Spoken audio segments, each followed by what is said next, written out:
Hello everyone and welcome to chemistry classes. आज की video में हम एक नया टॉपिक डिस्कस करेंगे जो है emission and absorption spectrum and इसके बाद पर्टिकुलरली लाइन स्पेक्ट्रम या emission spectrum of hydrogen atom discuss होगा। So let's start. हमें पता है जो हमने इलेक्ट्रोमैग्नेटिक स्पेक्ट्रम के बारे में पढ़ा था कि इलेक्ट्रोमैग्नेटिक स्पेक्ट्रम क्या है। रेडिएशंस को जब हम वेवलेंथ या फ्रीक्वेंसी के वे में अरेंज कर रहे थे तो डिफरेंट डिफरेंट वेवलेंथ्स को जब हमने अरेंज कर दिया था रेडिएशंस को, तो वहाँ पे इलेक्ट्रोमैग्नेटिक स्पेक्ट्रम बना था हमारे पास। अब इन रेडिएशंस को जब हम स्टडी करते हैं या इन रेडिएशंस को जब हम मेजर करने की कोशिश करते हैं तो कुछ इंस्ट्रूमेंट यूज़ होगा, तो उस इंस्ट्रूमेंट को हम बोलते हैं स्पेक्ट्रोस्कोप या स्पेक्ट्रोग्राफ।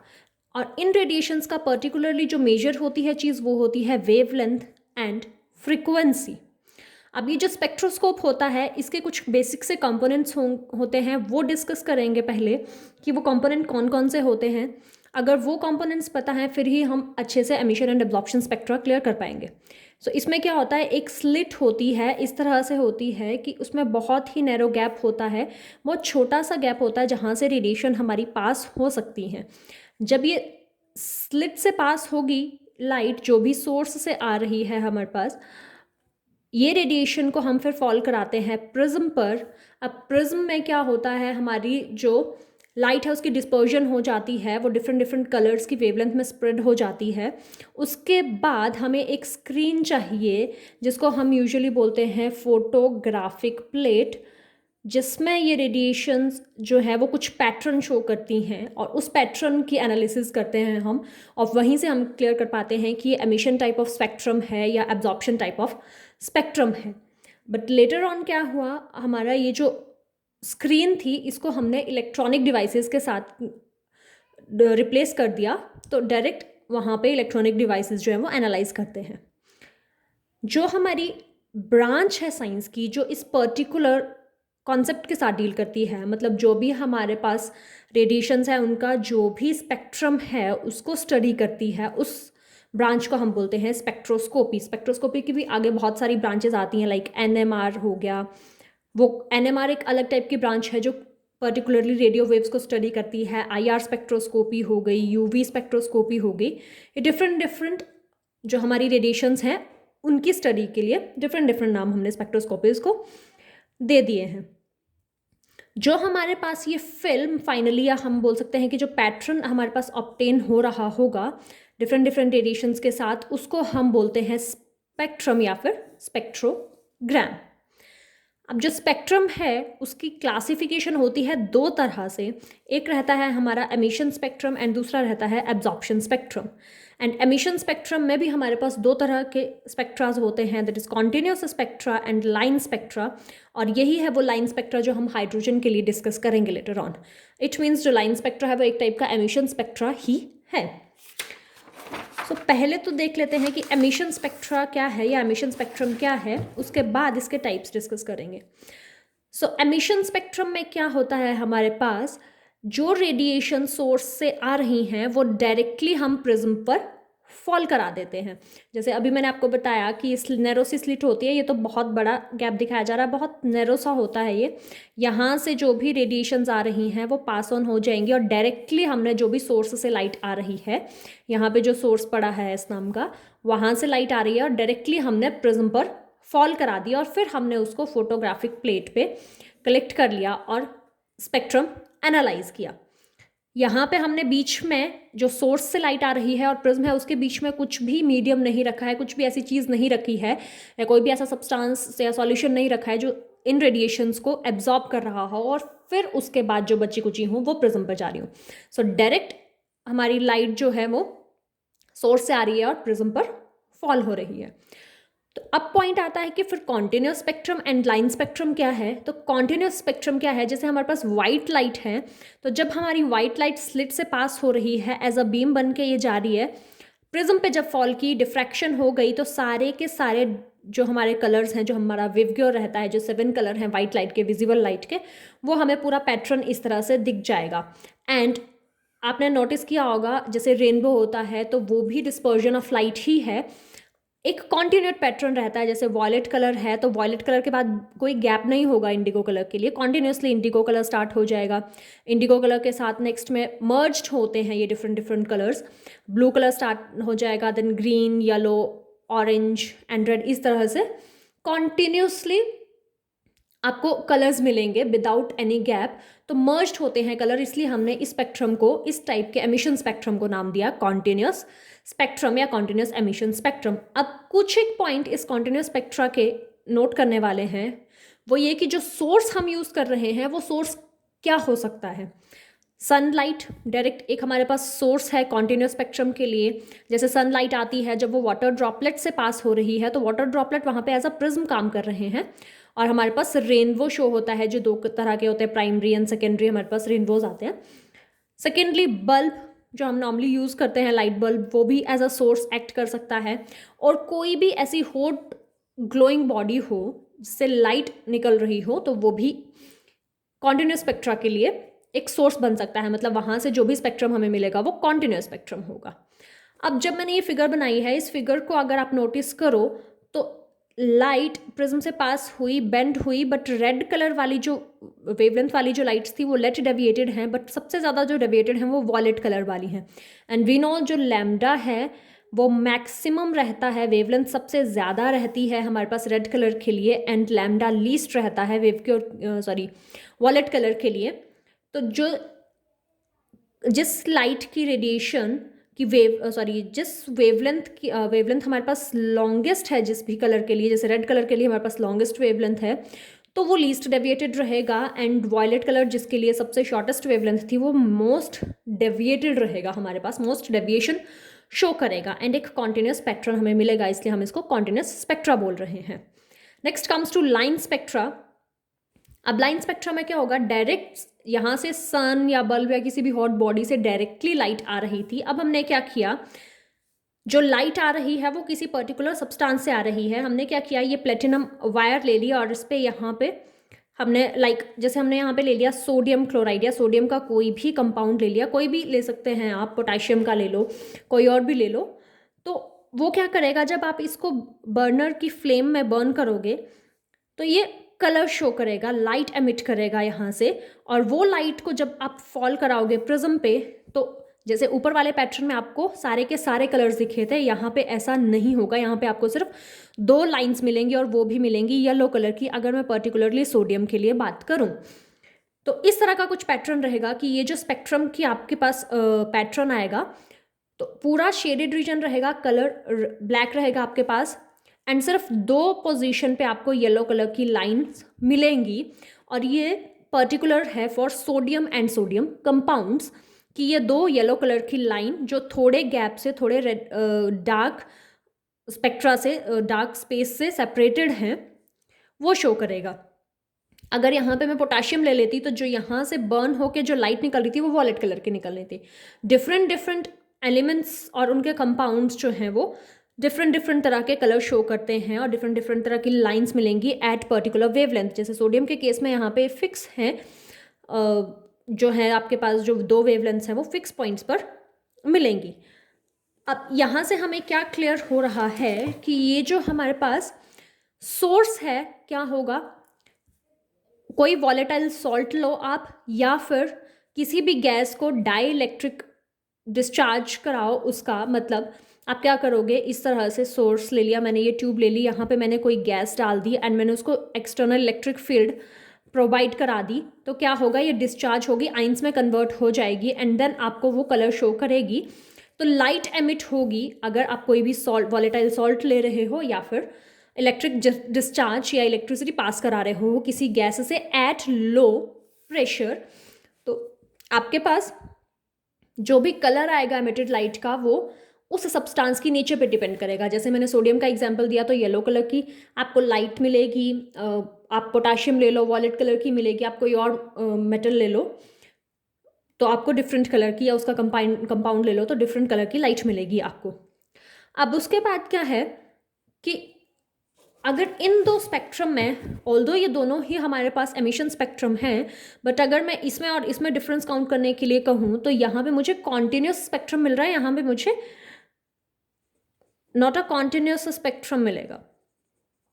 जस्ट मुझे 2 लाइंस मिल रही हैं, बाकी जो भी कलर की वेवलेंथ थी वो मिसिंग है यहाँ से, इसीलिए मुझे बाकी का पैटर्न जो है वो डार्क दिख रहा है। अब इसका मतलब क्या है, हमारे पास कि जो अभी सोडियम के लिए येलो कलर की लाइट आई, पोटेशियम कलर के लिए डिफरेंट की आ रही है, किसी और एलिमेंट के लिए डिफरेंट कलर की लाइट आएगी, तो ये किसी का करेक्टरिस्टिक है, एक फिंगरप्रिंट की तरह बात कर सकते हो कि सोडियम और उसके कंपाउंड्स होंगे तो फॉर श्योर हमें येलो कलर की ही लाइट मिलेगी, या कोई और एलिमेंट आती है तो फिक्स है कि इसी कलर की लाइट हमें मिलेगी। तो ये था हमारा line spectra. Next comes to absorption spectra. Absorption spectra में क्या हो रहा है, अब डायरेक्ट सोर्स से जो लाइट आ रही है वो हम प्रिज्म पे फॉल नहीं कराएंगे, उस लाइट को किसी हम सॉल्यूशन से या वेपर स्टेट में कोई कंपाउंड लिया उससे पास कराएंगे, देन प्रिज्म पे फॉल कराएंगे और उसको फोटोग्राफिक प्लेट के थ्रू स्टडी करेंगे। तो क्या होता है, जैसे वाइट लाइट आई, सपोज यहाँ पे मैं अगेन चलो सोडियम क्लोराइड का सॉल्यूशन ही ले लेते हैं, तो सोडियम क्लोराइड का सॉल्यूशन ले लिया तो मुझे अगेन पैटर्न्स मिले। अब ये पैटर्न्स क्या थे कि इसमें और लाइन स्पेक्ट्रा में क्या डिफरेंस रहेगा। जब हमने सोडियम के लिए लाइन स्पेक्ट्रा या एमिशन स्पेक्ट्रा डिस्कस किया तो बाकी पूरा स्पेस जहाँ पे वेवलेंथ आनी चाहिए थी, कलर आना चाहिए था, वो डार्क था। सिर्फ मुझे 2 पॉइंट्स थे ऐसे जहाँ पे येलो कलर की लाइंस दिख रही थी। इस केस में क्या होगा, येलो कलर वाले रीजन में मुझे डार्क लाइंस दिखेंगी, ये सब डार्क लाइंस हैं, बाकी सब मुझे पैटर्न एज इट इज दिखेगा कॉन्टिन्यूस स्पेक्ट्रम के जैसे, सिर्फ येलो कलर वाला पोर्शन जो है वो मिसिंग होगा। सो ये absorption spectra and emission spectra एक दूसरे के जस्ट ऑपोजिट हैं। एमिशन स्पेक्ट्रा में जो लाइंस हमें दिख रही हैं वही पार्टिकल सेम कंपाउंड के लिए वही लाइंस एब्जॉर्प्शन स्पेक्ट्रा में मिसिंग हो जाएंगी, वहां पे मुझे डार्क पैटर्न दिखेगा। अब जो हमने व्हाइट लाइट ली वो हमने क्या किया, सबसे पहले सॉल्यूशन के थ्रू पास कराई, फिर हमने उसको एनालाइज किया और मिला क्या, हमें एक कॉन्टिन्यूस स्पेक्ट्रम में कुछ पोर्शन डार्क मिला, और वो पोर्शन कौन सी वेवलेंथ या कौन से कलर के पास डार्क मिलेगा, दैट ऑल डिपेंड्स अपॉन आपने कंपाउंड कौन सा लिया है। इसका मतलब हुआ क्या कि यहाँ से जो येलो कलर की लाइट्स है, येलो कलर की वेवलेंथ की जो रेडिएशंस थी वो एब्जॉर्ब कर ली सोडियम क्लोराइड ने। अगर उसने एब्जॉर्ब नहीं की होती तो यहाँ पे येलो कलर दिखना था, बट नहीं दिख रहा। इट मीन्स ये एब्जॉर्ब हो चुकी हैं इस वेवलेंथ की रेडिएशंस और इसीलिए मुझे यहाँ पे ब्लैक दिख रहा है। एंड इस केस में क्या हो रहा है, ये पर्टिकुलर वाली उसने एमिट की। ओके, कुछ पॉइंट्स हैं related to absorption and emission spectrum, कुछ एक जस्ट कंक्लूजन टाइप्स हैं, वो डिस्कस करेंगे। हमने क्या देखा अभी, that line spectra are obtained as a result of absorption and subsequent emission of energy by the electron of an individual atom of element. होता क्या है, जब जैसे हमने सोडियम को बंसन फ्लेम में बर्न किया तो इलेक्ट्रॉन एक्साइट होते हैं बाय एब्जॉर्बिंग द रेडिएशन और एनर्जी फ्रॉम दैट सोर्स। फिर क्या होता है, एक्साइटेड स्टेट हमारी अनस्टेबल होती है। तो ये हमारा ग्राउंड लेवल था जहाँ पे ओरिजिनली एटम या सॉरी इलेक्ट्रॉन्स प्रेजेंट थे। तो यहाँ से जब वो हायर लेवल पे जंप करे तो ये स्टेबल एक्साइटेड स्टेट है और अनस्टेबल होती है, तो वापस से कोई भी चीज़ स्टेबल स्टेट में आना चाहती है। जैसे ये ग्राउंड स्टेट है, ये एक्साइटेड स्टेट में चले गए इलेक्ट्रॉन्स, यहाँ की एनर्जी भी हाई है फ्रॉम दिस, तो वापस से ये अपनी स्टेबल स्टेट में आना चाहेंगे, तो जो एक्सेस ऑफ एनर्जी है उसको ये एमिट कर देते हैं, और वही जो रेडिएशन उन्होंने एमिट की वो किस वेवलेंथ की थी उसी के अकॉर्डिंगली हमें वो कलर दिखेगा। अब ये काम पर्टिकुलर एटम्स कर रहे हैं किसी एलिमेंट के लिए, से हम इसको एटॉमिक स्पेक्ट्रम भी बोलते हैं। एंड मैं ऑलरेडी डिस्कस कर चुकी हूँ कि जो डार्क लाइंस हमें एब्जॉर्प्शन स्पेक्ट्रम में जिस प्लेस पर मिल रही हैं उसी प्लेस पर एमिशन स्पेक्ट्रम में वो हमें कलर्ड लाइंस मिलेंगी। बट कंडीशन इज दैट कि उस सेम कंपाउंड के लिए बात हो रही है, ऐसा नहीं है कि डिफरेंट डिफरेंट कंपाउंड्स के लिए ऐसा हो जाएगा। सोडियम का कंपाउंड था, उसका एब्जॉर्प्शन स्पेक्ट्रम में हमें जिस रीजन में डार्क लाइंस मिल रही हैं उसके एमिशन स्पेक्ट्रम में हमें वहीं पे कलर्ड लाइंस मिलेंगी। वेवलेंथ जो हमने एब्जॉर्ब करी वो क्या होगी, वो सेम होगी जो हमारी एमिशन स्पेक्ट्रम में एमिट हुई थी।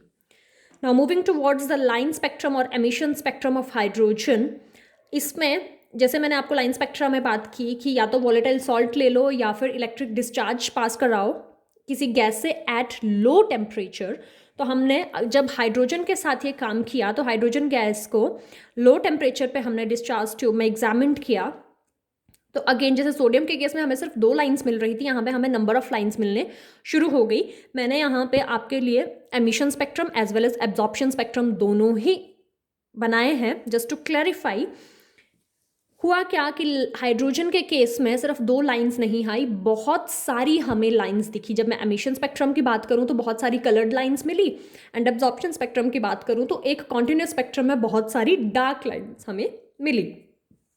अब वो जो लाइंस थी वो डिफरेंट डिफरेंट रीजन में फॉल कर रही थी, एंड डिफरेंट डिफरेंट साइंटिस्ट ने उनको डिस्कवर किया। इसलिए कुछ एक जो बंच था, कुछ एक जो लाइंस का बंच था, उनको हमने पर्टिकुलर नाम दे दिया। जैसे यहाँ से यहाँ तक के रीजन के लिए लेमन सीरीज आ गई, इनको सीरीज नाम दे दिया गया। This one is your Lyman series and Balmer series, Paschen series, Brackett series and पफर्न सीरीज। तो 5 सीरीज के लिए 5 सीरीज हमें हाइड्रोजन के लाइन स्पेक्ट्रा में मिली। जो लेमन सीरीज है वो हमारे यूवी रीजन में फॉल कर रही थी, वार्मर हमारी विजिबल रीजन में, and Paschen, bracket and Puffin जो थी वो आईआर रीजन में या इंफ्रारेड रीजन में फॉल कर रही थी। मतलब उस रेंज की वेवलेंथ की वो लाइंस थी। ये है हमारे पास एमिशन स्पेक्ट्रम। यहाँ पे ये जो भी लाइंस दिख रही हैं, ये बाकी पैटर्न जो है ये डार्क है। जस्ट आपको जो लाइंस दिखाई जा रही हैं यहाँ पे, वही कलर्ड लाइंस आपको दिखेंगी जब आप एमिशन स्पेक्ट्रम लोगे हाइड्रोजन के लिए।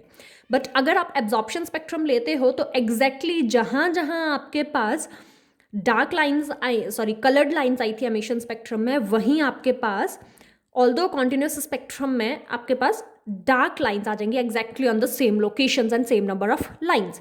ये जो पैटर्न ड्रॉ किया है इंक्रीजिंग वेवलेंथ के अकॉर्डिंगली है। इट मीन्स इस साइड को वेवलेंथ हमारी इंक्रीज कर रही है, तो लेमन सीरीज हमारी लेस वेवलेंथ की रेडिएशंस की है, बार्मर उससे थोड़ी ज़्यादा, एंड पाशन, ब्रैकेट एंड पफर्ड इस तरह से इंक्रीज करता जा रहा है। लाइन स्पेक्ट्रम जो दिया उसके बाद रेबर्ग एक साइंटिस्ट थे, उन्होंने हमारे लिए एक formula theoretically, not experimentally, theoretically उन्होंने एक फॉर्मूला दिया जिसकी वेरिफिकेशन जो है वो एक्सपेरिमेंटली बोहर्स मॉडल से होती है। तो वो थ्योरेटिकल फॉर्मूला क्या था कि उन्होंने जो भी सीरीज हमारे पास मिली इन लाइंस की वेवलेंथ्स की, उनको कैलकुलेट, वेवलेंथ कैलकुलेट करनी हो तो डायरेक्टली उन्होंने वेवलेंथ की फॉर्म में नहीं दिया फॉर्मूला, उन्होंने दिया था वेव नंबर की फॉर्म में।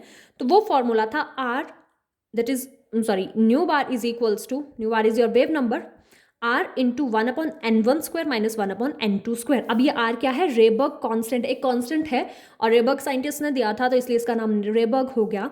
एंड इसकी वैल्यू फिक्स्ड है, कांस्टेंट है तो फिक्स वैल्यू होगी, that is 109677 centimetre inverse, and metre में बात करो तो 1.097 इंटू 10⁻⁷ मीटर इनवर्स हो जाएगा। ये n1 एंड n2 क्या है? तो n1 और n2 हमेशा होल नंबर वैल्यूज होंगी, एंड हर एक सीरीज के लिए, जैसे मैं लेमन सीरीज के लिए बात करूँ या मैं बाल्मर सीरीज के लिए बात करूँ या पाशन सीरीज या बाकी 2 भी सीरीज के लिए बात करूँ, तो n1 मेरा हमेशा कांस्टेंट रहेगा, एक ही फिक्स वैल्यू रहेगी, बट n2 चेंज हो सकता है। एंड हमेशा याद रखना n2 जो है वो हमेशा बड़ा रहेगा n1 से। जैसे ये टेबल बनाया मैंने, तो लेमन सीरीज के लिए n1 की वैल्यू 1 है तो n2 स्टार्ट होगा 2 अप टू सोन, कुछ भी हो सकता है। बार्मर सीरीज के लिए n1 की वैल्यू 2 है तो n2 की वैल्यू 3 से ऑनवर्ड्स जाएगी। नेक्स्ट के लिए n1 1 है तो n2 4 ऑनवर्ड्स चलेगा। नेक्स्ट के लिए 4 है n1 तो n2 5 एंड ऑनवर्ड्स चलेगा। नेक्स्ट के लिए n1 की वैल्यू 5 है तो n2 की वैल्यू 6 एंड ऑनवर्ड्स चलेगी। ये जो पर्टिकुलर फॉर्मूला है this is for hydrogen atom. अब हमारे पास हाइड्रोजन एटम्स भी हैं। हाइड्रोजन एटम के पास क्या होता है? एक इलेक्ट्रॉन होता है। तो अगर और कोई एलिमेंट्स जो अपने इलेक्ट्रॉन लूज कर दे और उनके पास एक ही इलेक्ट्रॉन बचे तो हम उनको क्या बोलेंगे? Hydrogen like atoms. तो हाइड्रोजन लाइक एटम्स के लिए क्या होगा? जस्ट फॉर्मूला सेम रहेगा but we will introduce here Z²। This Z is your atomic number of that hydrogen like particle. जैसे हीलियम आयन जिसके पास एक ही इलेक्ट्रॉन है, तो उसके लिए लाइन स्पेक्ट्रा ऑब्जर्व करना हो एंड वेवलेंथ्स फाइंड आउट करनी हो तो हम फॉर्मूला यूज करेंगे दिस वन, यहाँ पे Z² से मल्टीप्लाई कर देंगे। आप जर्नल हाइड्रोजन के लिए भी यूज कर सकते हो, but we know for hydrogen atom Z is equals to 1, तो यहाँ पे सब्सटीट्यूट कर भी दो तो कोई फर्क नहीं पड़ेगा, फॉर्मूला आपका यही बन जाएगा। So this is all about absorption emission spectrum and line spectrum of hydrogen atom. Next video में हम बोहर मॉडल के बारे में डिस्कस करेंगे, जिसमें इस रेबर्ग फॉर्मूले की एक्सप्लेनेशन भी है कि क्यों ये दिया और क्या ये वेरीफाई हो रहा था एक्सपेरिमेंटली या नहीं. So that's all in this video. Thank you.